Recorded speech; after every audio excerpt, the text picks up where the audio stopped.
katauhan.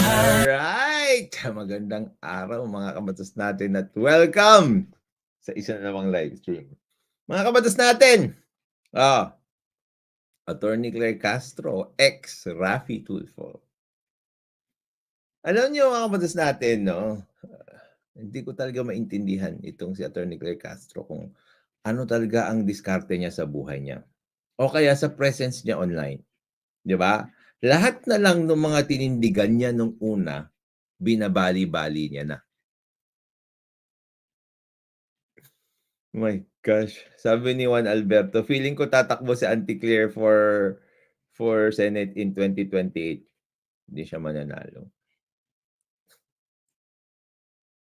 Hindi siya mananalo. For sure. For sure.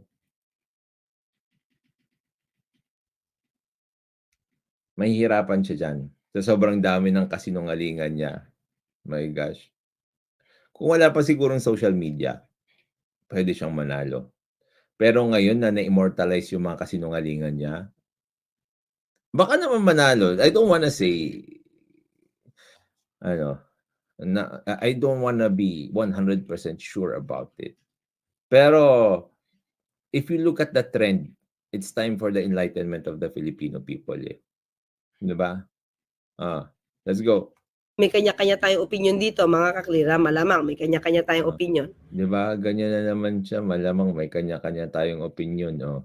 Pero, sige, pakikinggan ko yung opinion nyo, tapos ako, may opinion din, okay? Disclaimer agad eh. So, anong take natin dito? Okay, unahin natin to si SP Soto. SP Soto. Ayaw natin yan si SP Soto. Siyempre, gusto natin si Raffy Tulfo. Love mo yun eh, di ba? Ito. Siyempre, purihin natin to. Di ba? Let's see naman mga kaklir. Punta naman tayo para maaga-aga tayo makatulog. Gusto ko itong take upin kasi. At siyempre, purihin natin to kahit abstain to. Purihin natin to kahit abstain to. Isipin mo mga kabatas natin, no? Nag-abstain ka. Tapos yung dahilan mo walang kwenta, pupurihin mo pa. The best ka talaga, Attorney Claire Castro.